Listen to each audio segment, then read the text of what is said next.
Good afternoon, class. So today is 7th of January, and the first article I have already told you that a case will be filed in the Supreme Court under Article 32. So I hope you understand what is Article 32. Article 32 basically provide you remedy for the violation of any of your fundamental rights. Right now, I understand or I hope or I expect from you that we have completed up till Article 32 in the polity. So I will be now including all those discussions that we are having in the subject in the newspaper that we will be discussing.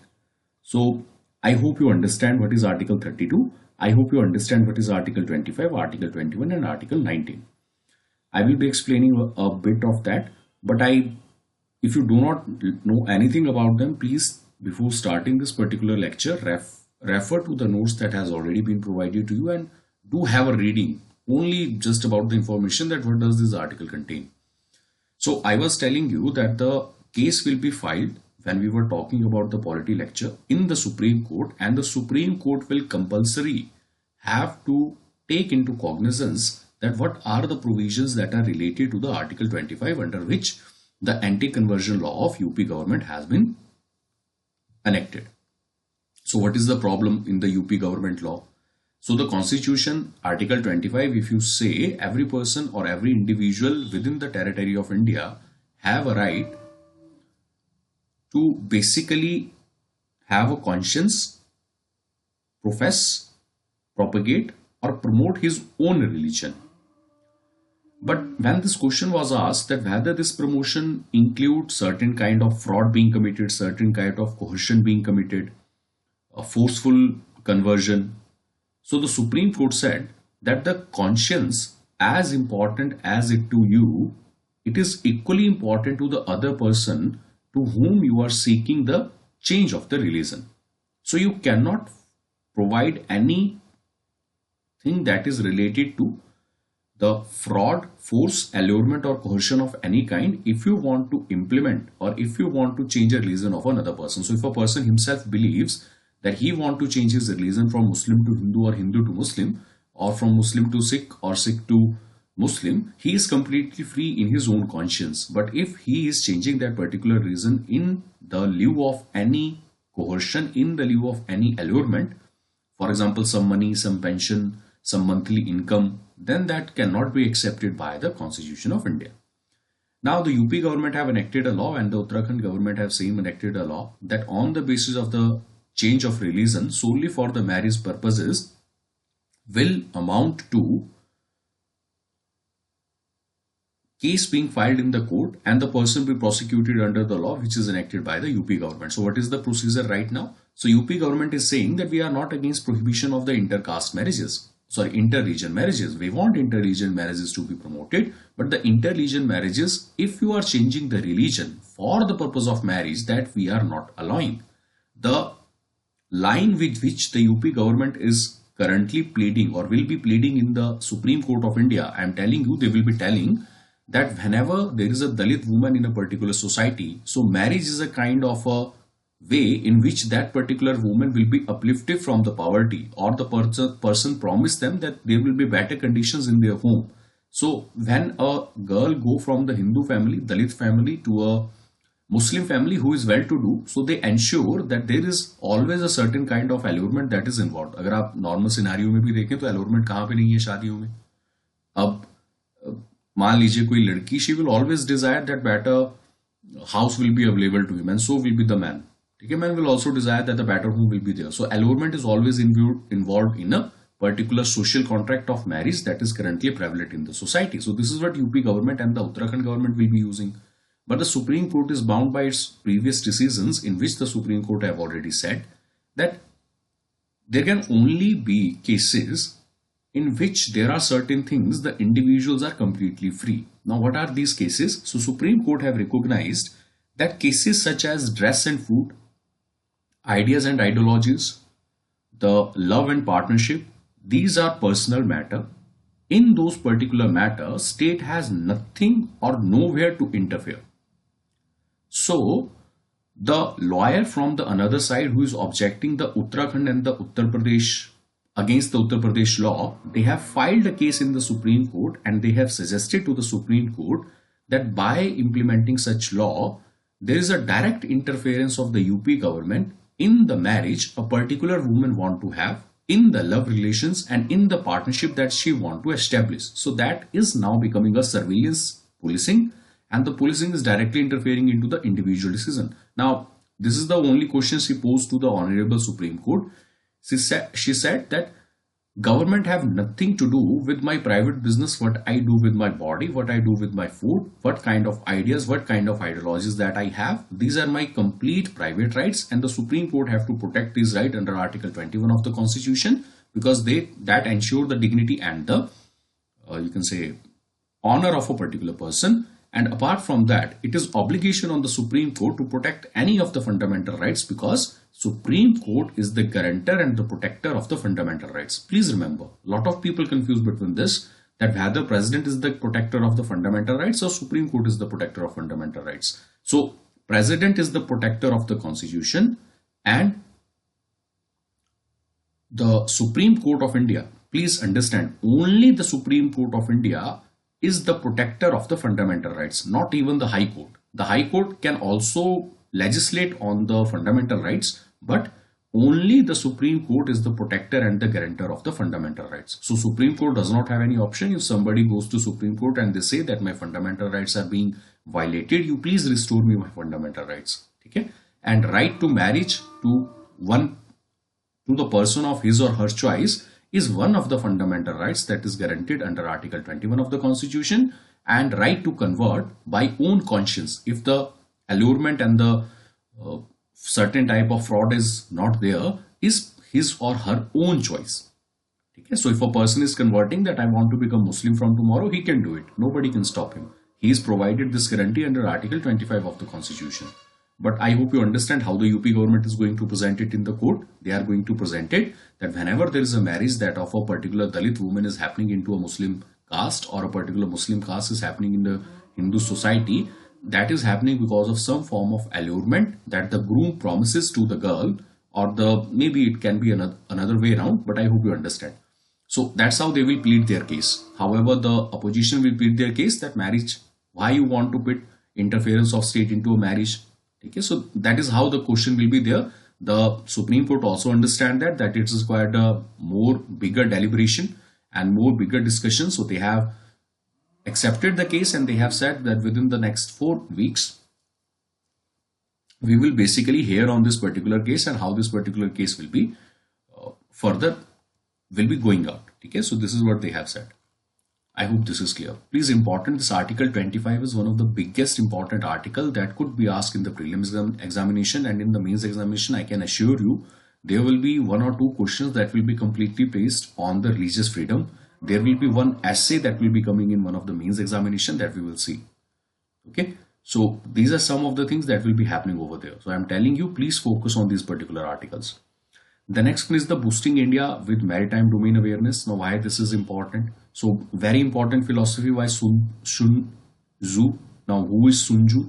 Sun Tzu was a legendary military theorist of China, and he have given basically philosophies with respect to how the army should be fighting in a war. So, he basically have written in one of his philosophy in which he have told to the you can say his army general. I hope you understand, because in India we have Chanakya Niti, so he is equivalent in China, Sun Tzu. So Sun Tzu have basically told that the critical element in a battle was or will always be foreknowledge. Now, what does we understand by foreknowledge? Foreknowledge is basically knowing about your enemy with whom you are fighting. And he says that can only be ensured if you have specialized tool to get the information, or if you have men who knew the enemy very well. Okay? So if you are fighting with China, you will consult the battle journals who have already fighted with China, that how the China goes with their tactics. If you want to know about certain other things, you will put in certain spy in the Chinese ranks. They will get information. They will tell you what the Chinese authorities are getting. Right now, these things are currently going on. There will be some of the people who we have hired specifically from the Tibet Himalayas who will be working in China right now. Okay? and there will be some people who we have hired from the Arunachal Pradesh who will be keeping an eye within the Beijing. The Beijing will have also the same people. I think it is more difficult for the persons who are in Beijing, but I hope you understand. The diversity also give you certain advantages. We can hire Muslims from India and we can launch them in Pakistan. Nobody will doubt them. I hope this is clear. We can also hire some Jews and some Parsis and we can launch them in the state of Turkey. So having diversity give us certain edges in gathering information from different countries. Okay, so that is also one aspect. Try to think about this. Now, he says that the modern times when the war have changed from the earlier times, but the knowledge or the foreknowledge still remains the critical. Now, with respect to that, he basically talks about the maritime domain awareness. So there are a lot of institutes and lot of institutions that he have talked about. You need to remember or please write these institutions and try to search one or two lines over them. How they are constituted, what are their objective, and what are the countries who are located or with whom we will be talking about today. Okay, so if you are proceeding with this particular lecture, please have Atlas open, specifically the countries around India, that is the Indian Ocean region, or you can also open the world map. That will help you in understanding that what are the major choke points that are available to India. I already know, so that I do not need Atlas right now, but I think you are in the preparation stage, so you need Atlas. So please open the Atlas and I will tell you where to look out for. So first of all, he says that the first thing the Navy is trying to expand is the observation, the surveillance and the sharing information on the real time that the maritime awareness require. In the modern day maritime awareness, we already know that there are a lot of things that are happening in the Indian Ocean region. Now the Indian Ocean region is divided into two further parts or is linked to two further parts. One is Bay of Bengal and one is Arabian Sea. Arabian Sea is located on the western side of India. So if you look out the countries, you can see starting from Iran, then you will find Somalia, then you will find in the south of the continent that is somewhere away from Africa, Madagascar. And if you look beyond that, you will find certain small islands called as Sicily, Mauritius, and these are some of the, or the French Union Island, these are some of the islands that are found in the Indian Ocean. Then you will move, if you move to the eastern side, you will find Sri Lanka, that is separated by the Park Bay and the Park Strait. And if you further move to the eastern side, you will find Andaman and Nicobar. If you see just beyond Andaman and Nicobar, you will find Myanmar, and in the neighborhood of Myanmar, to the eastern side, to the western side, you will find Bangladesh, and to the eastern side, you will find Thailand. If you move further downward, you will find the state that is located, that is very important route. Okay? Please remember the name of the state that is passing above or from the country of Indonesia and between Malaysia. Okay? These are the two countries. The name of the state you have to remember. Very, very important. So these are some of the important choke point in India. The one choke point that you have to look out for is between Iran and Oman. Okay? That is the one choke point you also have to look out for. The state of Hormuz is, I think it was also in news for the last 1 or 2 days. You should remember that. Okay? So इस बात को ध्यान रखिएगा. Now these are the certain choke points that India have to save. Why there is a concern? Because China is increasing its presence. So what we are trying to do, we are trying to engage with different countries that are located on the Indian Ocean border. For example, we are having an agreement with Maldives. Maldives is just located below of Lakshadweep. We are having agreement with Myanmar, with Bangladesh, with Mauritius, with Seychelles and Sri Lanka. And we have expanded a type of a coastal radar network that will keep an eye on the threats, navy, ship or any fishermen that are coming towards India or that are also coming toward these nations. So now we have also started increasing our technological presence in the Indian Ocean. So that for that we have basically bought P-81 aircraft for surveillance that is used by Indian Navy. We have also provided for some drones or have taken on loan some drones from USA for the surveillance of the Indian Ocean and all other things. Apart from that, we have an Indian Ocean Fusion Center. Now this Indian Ocean Fusion Center is located in Gurugram, and we have asked other countries to deploy some of the officers to that particular fusion center. Now what is the purpose of fusion center? The Indian Ocean Fusion Center is basically to keep an eye on all the activities that are happening in the Indian Ocean, in the Arabian Sea and in the Bay of Bengal. It is operated from Gurugram, but it uses satellite imagery, it uses radars, and it also takes help from the different countries that are located around the Indian Ocean region. Okay, I hope you can picture this. See the map, see the chain, see the atlas where it is located. You will get to know that what India is intending to do. The another thing is the Eastern Indian Ocean is cooperated with Australia, Japan, United Kingdom and US. So how United Kingdom and US are helping us, that is not a part of study here. They are helping, they are providing facilities. One of the major corporation that we having is in the RMIFC. RMIFC is the Regional Maritime Information Fusion Center. Now this Regional Maritime Information Fusion Center is located in Madagascar. Okay, you see where Madagascar is located. And around that you will see Mauritius, you will see Sicily, you will see the French Reunion Island, just slight, I think, south of Maldives. Okay, please see where these islands are located. And then there is Indian Ocean Commission. So this Indian Ocean Commission, India has been granted as an observer.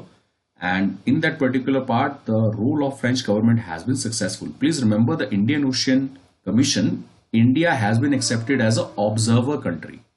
Okay, India is not a full member.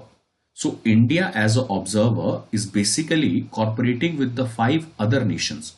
Please remember which are the 5 island nations who have been cooperating. I am telling you, France have a Reunion Island in the Indian Ocean Commission. You should search this on your own. Which are the members of Indian Ocean Commission and know about the location where these particular countries are located in the Indian Ocean. Okay. And RMIFC, Regional Maritime Information Fusion Center, I have already told you. Then there is another center called as European Maritime Awareness in the Strait of Hormuz. That is EMASOH. Now India have recently cooperated with France in providing an officer in the EMASOH. So Strait of Hormuz, where it is located in the neighborhood of the Iran. So that's why it is one of the major trade points between Europe and India. Therefore, the securing of this particular major trade point is required. Okay, because if, for example, when Iran and America were fighting with one another, I hope you remember, there were certain ships that were seized by Iran in the Strait of Hormuz. Okay, so for the protection of the Strait of Hormuz, it is required that a certain organization be set over there who can detect the threat beforehand and then warn the ships, and also Navy and other organization, for example, the French Navy, the Indian Navy, or some other persons who are cooperating in the European Maritime Awareness in the Strait of Hormuz can cooperate, and the ships can be allowed to move from the Strait of Hormuz to the Indian Ocean or the Arabian Sea. Okay, I hope this is clear.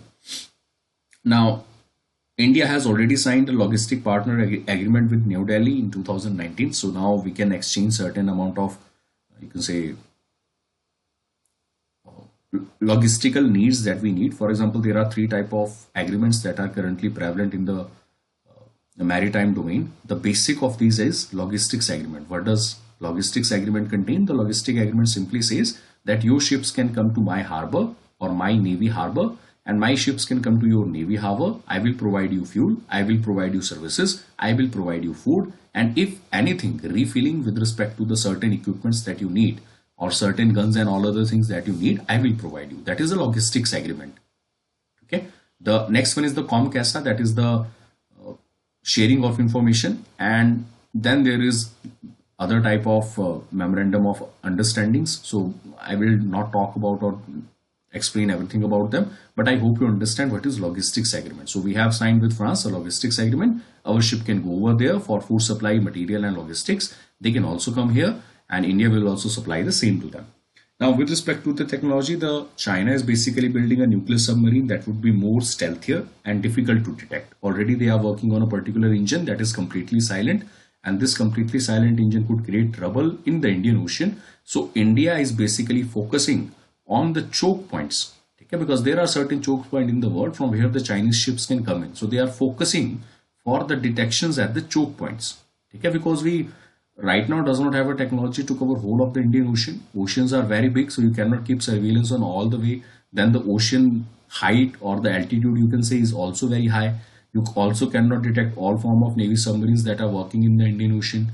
So any Chinese ship can travel to the Indian Ocean, then they can threaten India on the western border or on the eastern border. Okay, so that's why there is a responsibility to the Indian authorities to prevent that particular scenario. And for that, we are concentrating on the choke points that are available. The one choke point that is available in the state of Malacca and the another that is available in the state of Hormuz.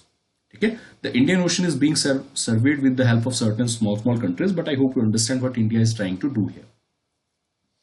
Then there are issues with respect to the underwater unarmed vehicle that is being used by China for mapping, and I think recently there have been some unmanned underwater vehicle that has been found from the coast of Indonesia, and it was Chinese, so they captured it, and they found that this particular underwater surveillance China have already started. So now India have also ramped up facility for the underwater surveillance, and certain, you can say, detection or the gathering of the information the Chinese are also taken on India. India have not tried. I think they might have tried, but they are not being caught right now. So the Chinese are increasing heavily their presence in the Indian Ocean, and the Indian Navy also knows it. That's why the increasing of the capability or the increasing of the capital that the Indian Navy has been proposed by the Indian Navy chiefs for more surveillance and for more detection that whether these people will be coming to India or not. Apart from that, we have cooperation with respect to the satellite-based observation, that is GSAT-7A. We have provided to the countries who are located around, and that is called a SARC Nation satellite. Then we have a Sagar Corporation, that is the security and growth for all, that is provided by the vision of Mr. Narendra Modi. And these are some of the things that are currently happening. I hope you understand this. Okay, so that is what we have. So in the end, he says that the real test of the maritime domain awareness is the game-changing potential if we use it. Otherwise, the foreknowledge that is going to help us in winning the war against China will harm us if China gains the edge over foreknowledge in whatever the facilities or the things that we have implemented in the Indian Ocean region. The one advantage that India have in this particular scenario is that China does not have a huge number of friends in the Indian Ocean. However, India have a sufficient number of friends, and all the countries will see India as a type of a cooperating nation, and they do not see China as a cooperating nation. They see China as a bully. Okay, so that is one of the advantages that we can use in the international platform in engaging with different countries, so that more countries would be putting a combined surveillance. So if one country make a mistake, the other countries can compensate for it.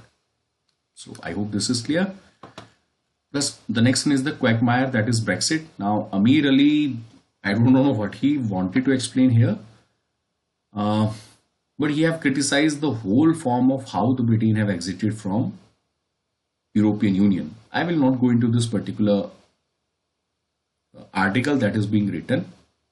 I thought that there would be something substantial that would be contained in it, but I think he have only criticized every decision. He has a major problem with the government of the day, specifically the Boris Johnson government.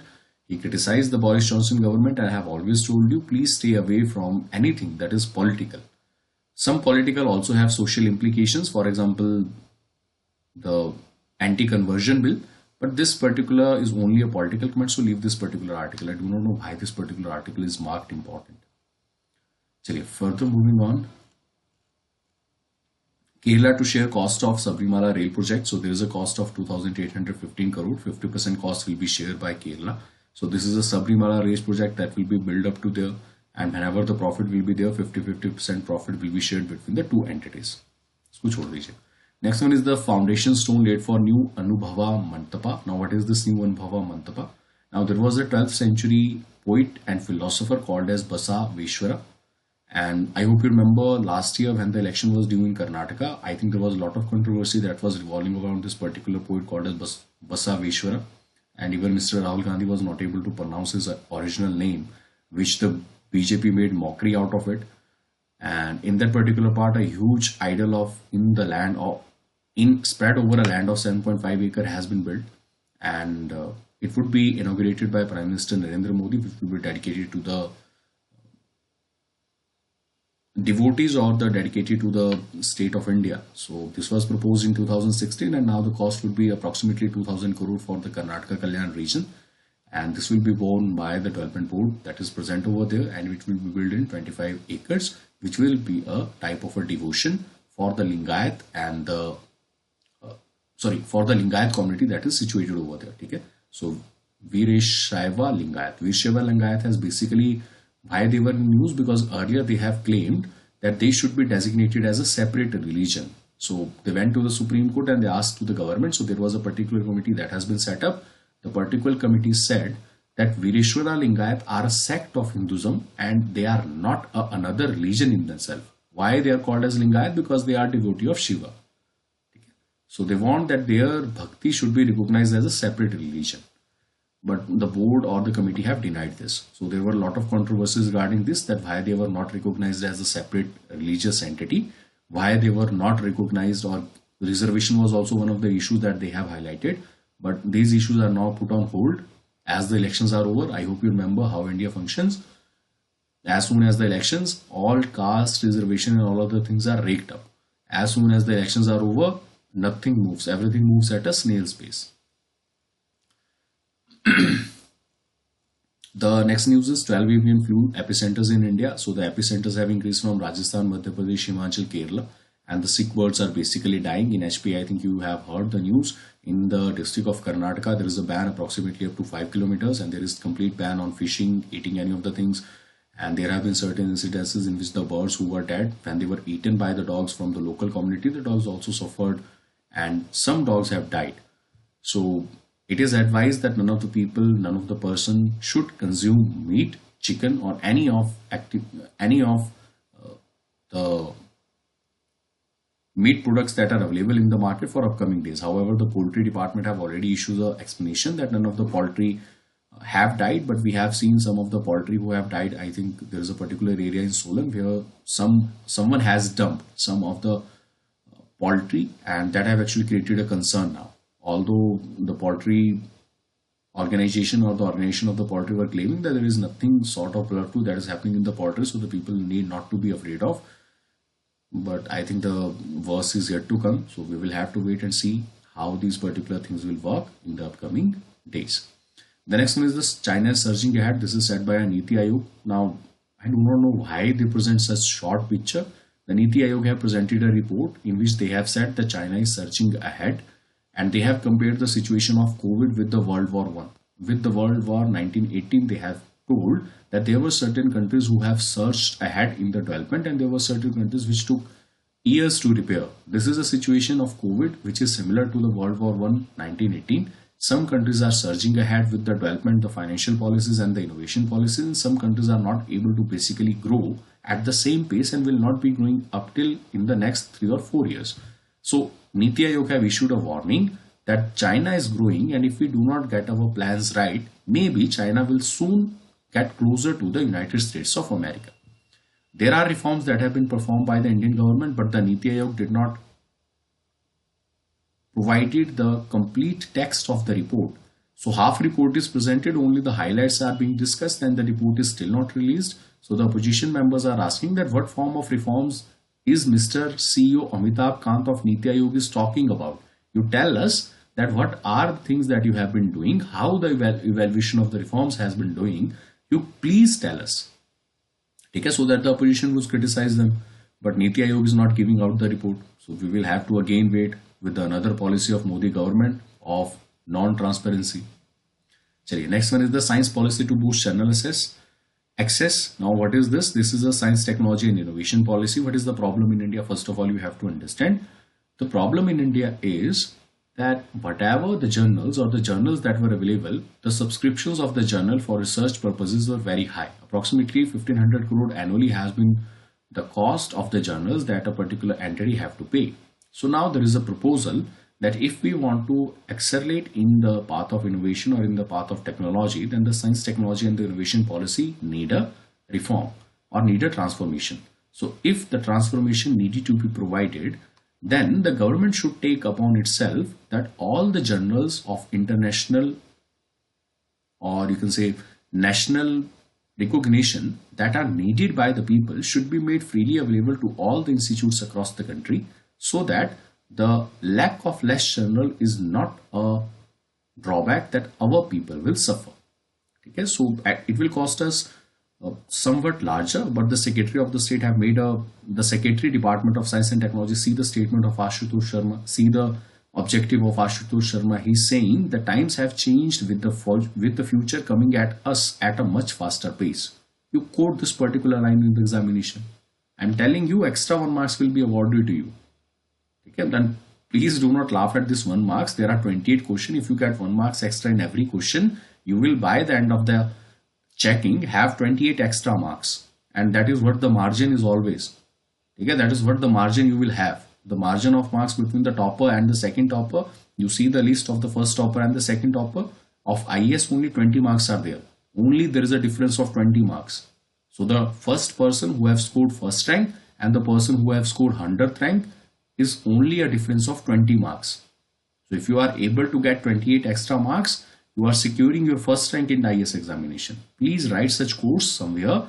Times have changed with the future coming at us at a much faster pace. Therefore, the policy will help us prepare for the fast pace of change, and the new problems are emerging that can only be tackled through science, technology and innovation. And therefore, this policy is in the right step in the direction to build a strong foundation for the future. ठीक है, पूरी line मत भी लिखिए, 2 लाइनें तो लिखिए. Future coming to us at a much faster pace, therefore innovation is the right policy. ठीक है, या इसको ट्रांसफॉर्म कर लीजिए. But use such words. These such lines and words create huge impression on the person who is checking your answer sheets. Okay, so write this particular line down in your notes that the future is coming to us at a much faster pace. Therefore, our only advantage is to change with the faster pace. या किसी भी तरह से transform कर लीजिएगा जिस तरह से आपको ठीक लगे. The next news is related to China denies entry to WHO experts. So for the first time, Tedros Adhanom have basically criticized China that they are not allowing the team of WHO scientists to go over there, and that is one of the criticism that they have said. China have again shunned of the things that there are necessary clearances that are yet needed to be taken, and there are a lot of things that are needed to be clarified. So they have not issued any warnings or any explanations. They have said that we will be cooperating, but right now the arrangements are needed to be made.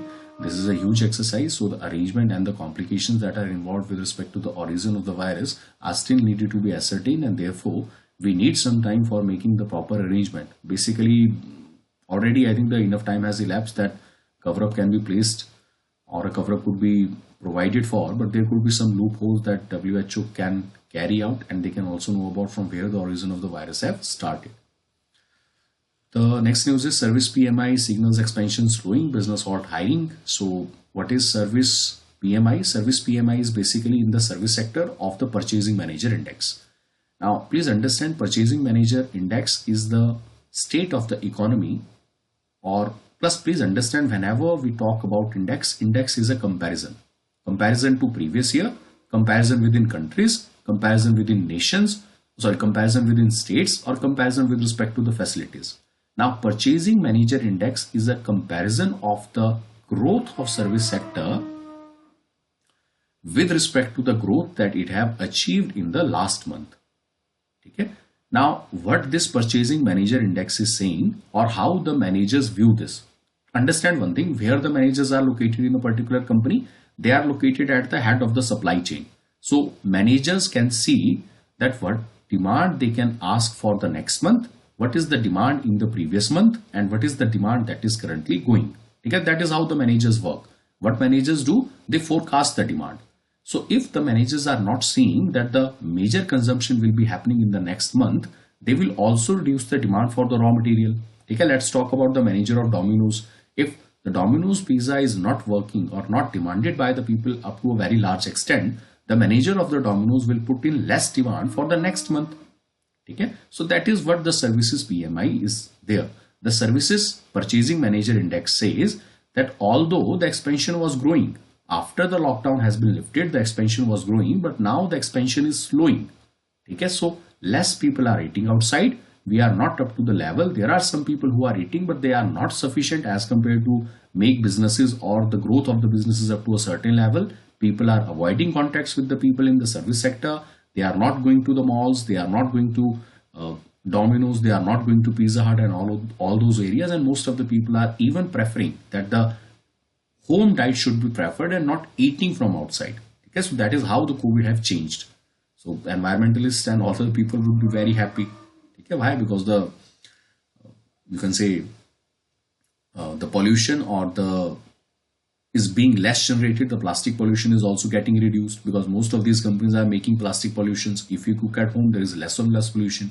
Secondly, the health enthusiast would be very happy that everybody is now eating at home.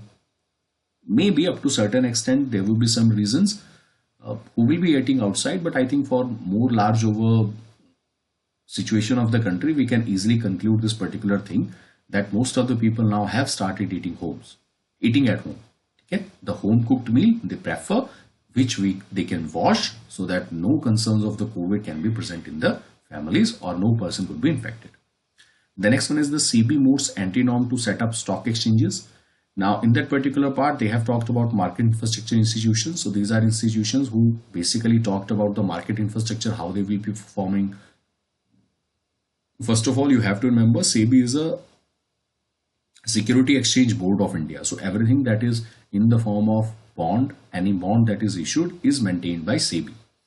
Now, in this market infrastructure institution, the current level of shareholder capacity is 100%. So SEBI has asked that you bring this particular shareholder capacity to 51% or 26%. ठीक है, तो basically कहने का मतलब क्या है, जैसे for example in the banking sector right now, if there is a particular bank, मान लीजिए आपको बैंक खोलना है, तो maximum share in a particular bank you can have is only 26%. Sorry, is only 15%. ठीक है, तो 15% से ज्यादा आप शेयर अपने बैंक में नहीं रख सकते. अगर आप बैंक खोलेंगे भी और कहेंगे कि सारा पैसा मैं लगाऊंगा, the reserve bank of India will not allow you.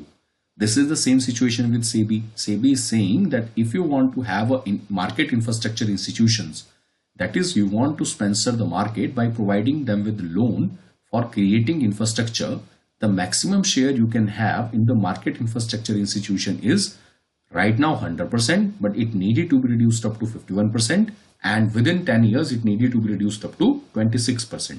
Okay? If we talk about FATF, the FATF have a recommendation of either 26% or either 15%. ठीक है, so I hope this is clear. Okay, so अभी के लिए इतना ही करते हैं, फिर next lecture में शुरू करेंगे.